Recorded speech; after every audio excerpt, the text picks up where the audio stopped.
Bienvenidos al programa de Escuela Sabática para Adultos. Les habla, como siempre, su amigo y hermano en Cristo, Antonio García Hernández, en este su canal Estudiando el Verbo. Y quiero, antes de iniciar este repaso de lección, de esta última lección del primer trimestre del año 2025, hacerles una cordial invitación para que nos sigan acompañando en el siguiente trimestre, en el cual vamos a estudiar la guía de estudio titulada Cómo estudiar la profecía e inspiración. Sin duda, como todas las lecciones, va a ser una lección muy interesante en la que vamos a abordar temas del espíritu de profecía. La lección de este trimestre, la guía en la que estamos llegando al final de esta lección, es el amor de Dios y su justicia. Estamos ya en la última lección, la lección número 13, para el 29 de marzo del año 2025, titulada El amor es el cumplimiento de la ley. Ya hemos orado con el propósito de que Dios nos habilite con poder en esta hora y también para que Dios nos envíe su Espíritu Santo y nos guíe a través de la palabra de Dios. Porque la palabra de Dios es lumbrera en nuestro camino, ¿verdad? Lámpara a nuestro camino y lumbrera a nuestros pies. Y vamos a ir rápidamente al punto central de esta lección, que se encuentra en Romanos número 13, versículo 8. Romanos capítulo 13, versículo 8.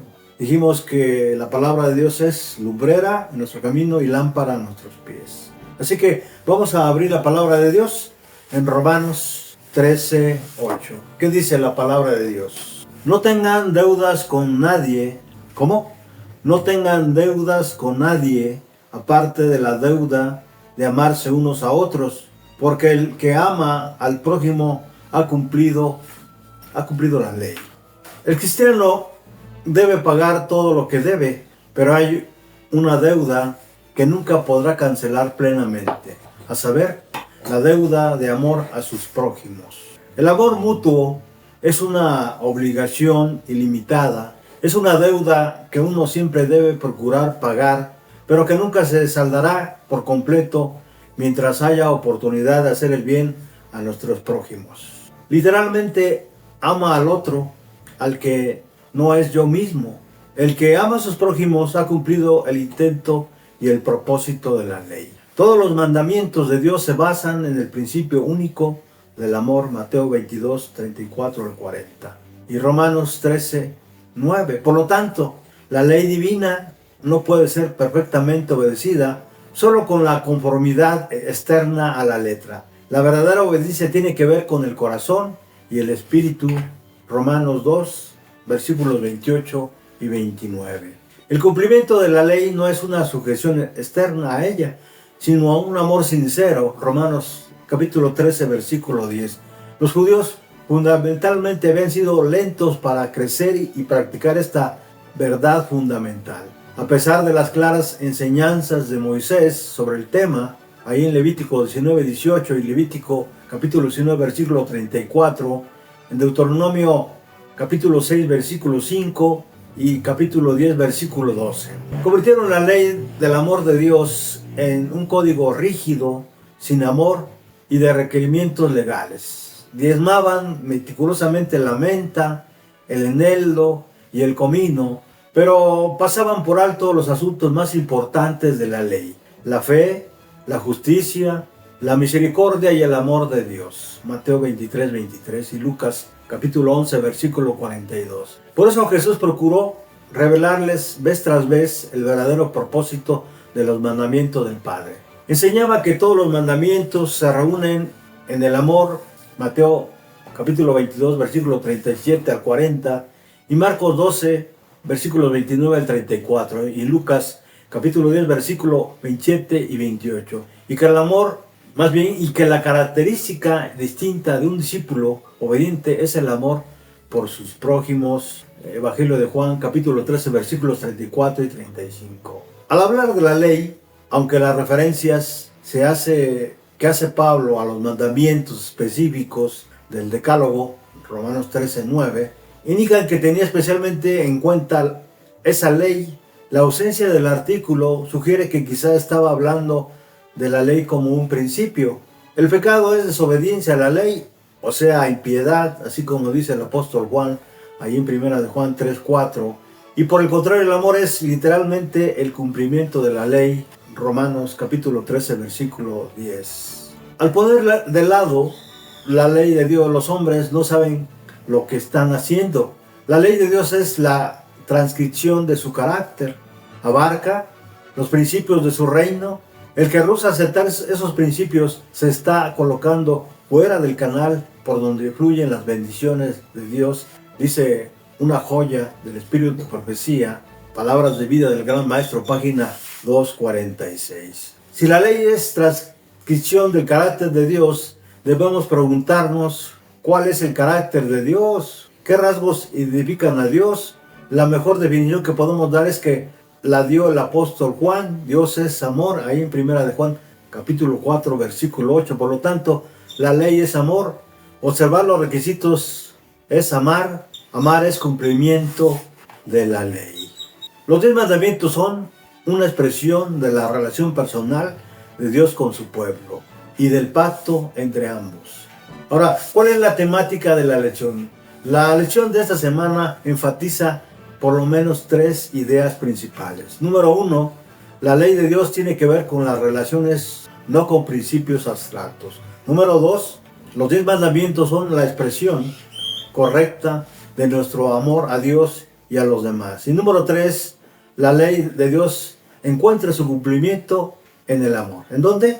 En el amor. ¿Cómo cambia tu relación con Dios cuando comprendes que los 10 mandamientos no son apenas un conjunto de normas, sino una expresión de amor y una respuesta a la relación personal y amorosa de Dios con nosotros? Vamos al comentario rápidamente del primer punto. La ley de Dios tiene que ver con las relaciones, no con principios abstractos. La idea de que la ley de Dios consiste en frías abstracciones o principios impersonales es incompatible con la imagen bíblica de la entrega del Decálogo por parte de Dios al pueblo de Israel en el monte Sinaí.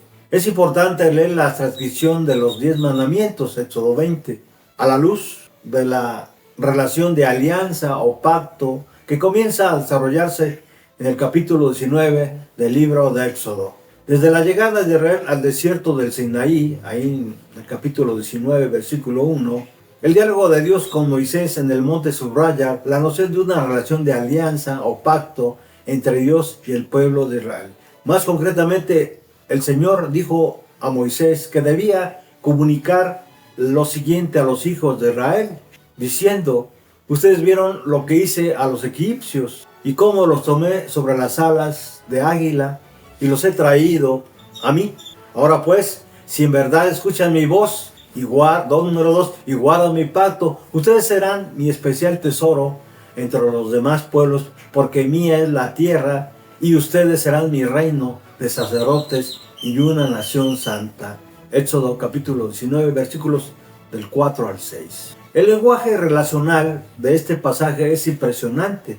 La liberación divina de la esclavitud de Egipto representa como si Dios transportara a los hijos de Israel como un águila. Curiosamente, el énfasis no está puesto simplemente en el hecho de que el pueblo salió de Egipto o se dirigía a la tierra prometida. En cambio, el punto principal es que el pueblo había sido llevado a Dios mismo. En el contexto, se invita al pueblo de Israel a ser fiel al pacto hecho con Dios, en el sentido personal de escuchar su voz. Aunque numerosas versiones de la Biblia traducen correctamente el verbo hebreo shama como obedecer, la voz de Dios, el término describe más literalmente el acto de escuchar su voz en el sentido de prestar atención. Si deciden escuchar la voz de Dios, los hijos de Israel serán, ¿qué cosa? Especial tesoro. Éxodo capítulo 19 versículo 5. O su propiedad personal. Esta expresión atestigua también el carácter personal de la relación de alianza o pacto en desarrollo entre Dios y su pueblo, que se formaliza con la exposición de los 10 mandamientos en el capítulo 20 del libro de Éxodo. Vamos al punto número 2 de este repaso de lección.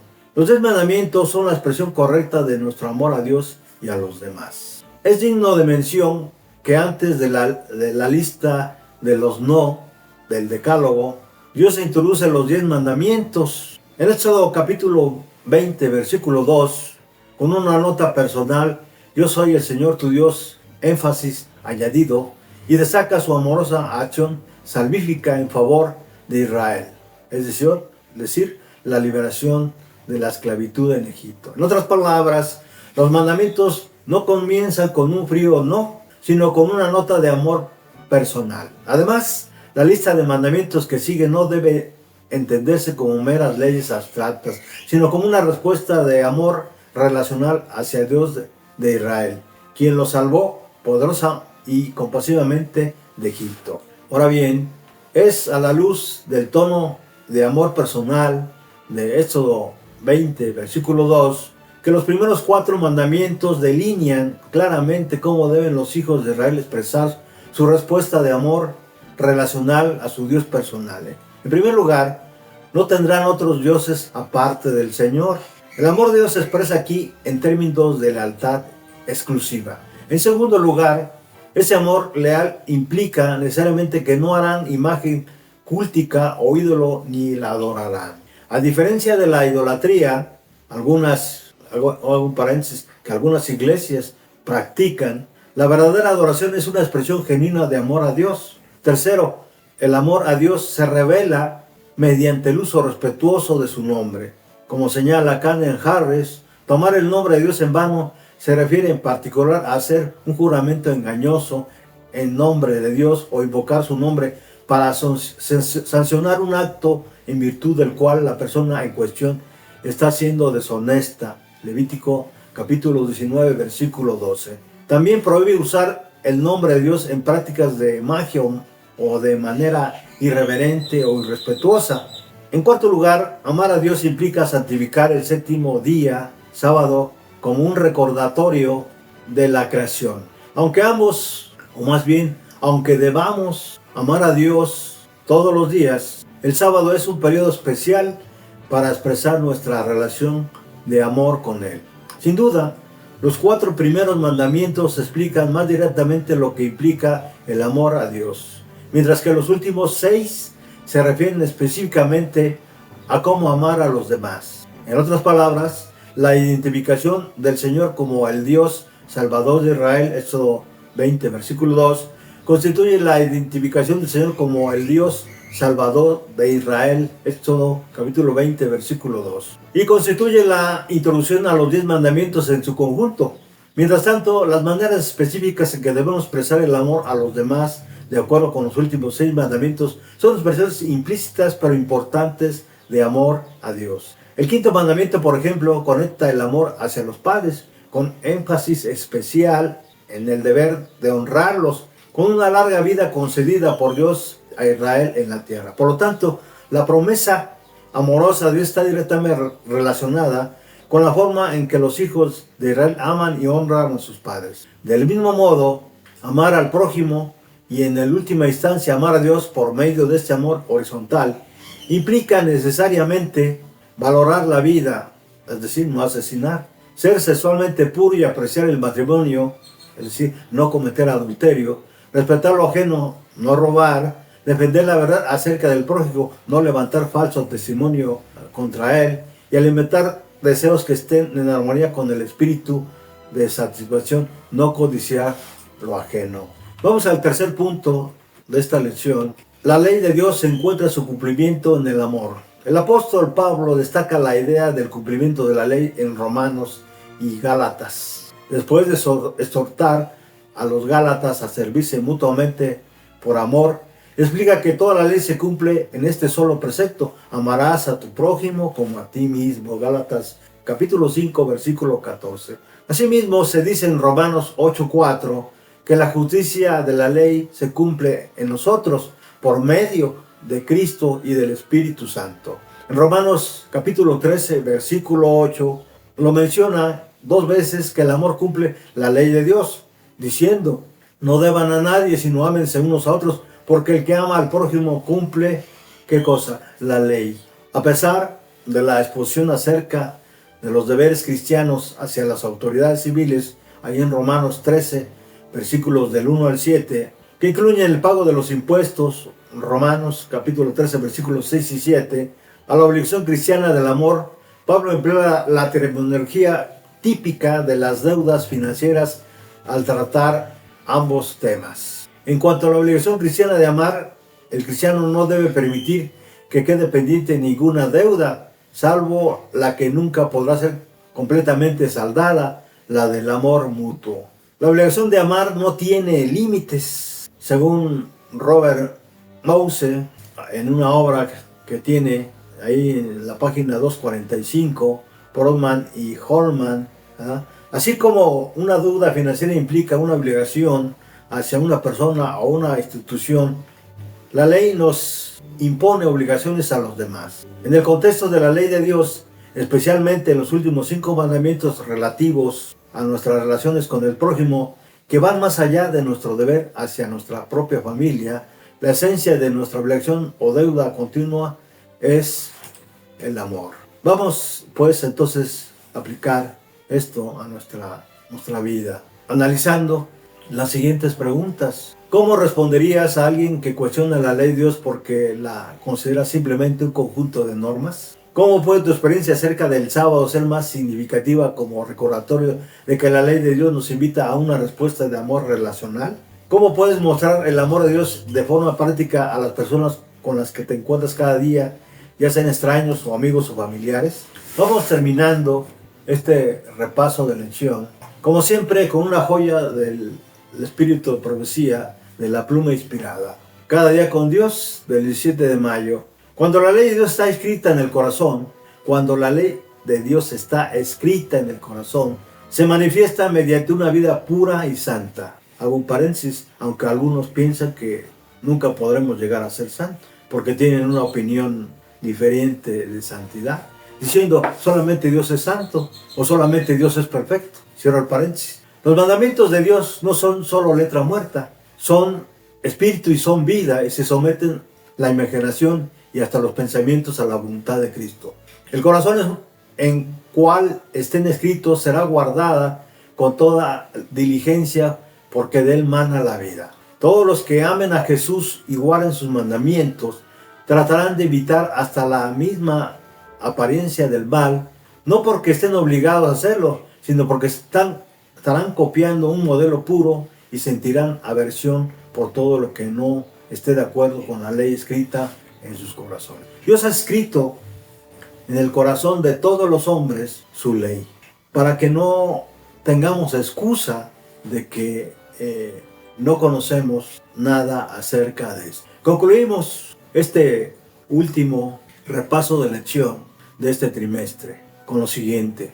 No debemos de repetir la misma historia del pueblo israelita, que a pesar de que Dios los había escogido, cuidado y cercado, y que les había hecho la promesa de que serían un especial tesoro entre todos los pueblos, porque mía es la tierra, dice el Señor, y que ustedes serán mi reino de sacerdotes y gente santa, Éxodo 19 del 4 al 6, cuando los conducía a la tierra prometida, pagaron a Dios rebelándose contra Él y su justicia en Cristo, como en otras ocasiones, diciendo, no tenemos más rey que el César, capítulo 19, versículo 5, y Deseo de todas las gentes, página 687.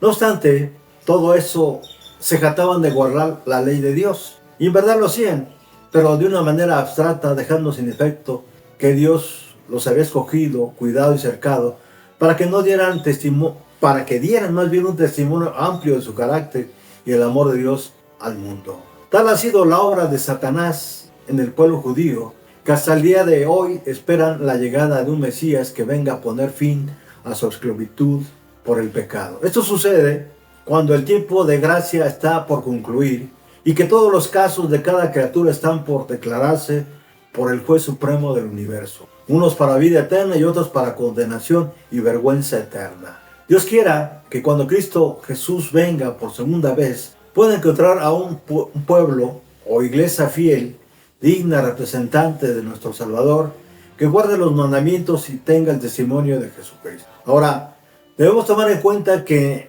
en esta generación ya no hay judío ni gentil, no hay esclavo ni libre, no hay varón ni mujer, porque todos somos uno en Cristo. Y si vosotros sois de Cristo, ciertamente linaje de Abraham sois y herederos según la promesa, dice el apóstol Pablo en Gálatas 3, versículos 28 y 29. Y con esta reflexión llegamos al final de este trimestre, de esta guía de estudios, el amor y la justicia de Dios. Nuevamente agradecemos como siempre su presencia y su apoyo para este ministerio. ¿Cómo? Como siempre, regalándonos un manita arriba y compartiendo principalmente este mensaje, estas lecciones en su medio, con sus seres queridos, con sus vecinos, con toda gente que se interese saber más acerca de Dios. Hasta pronto.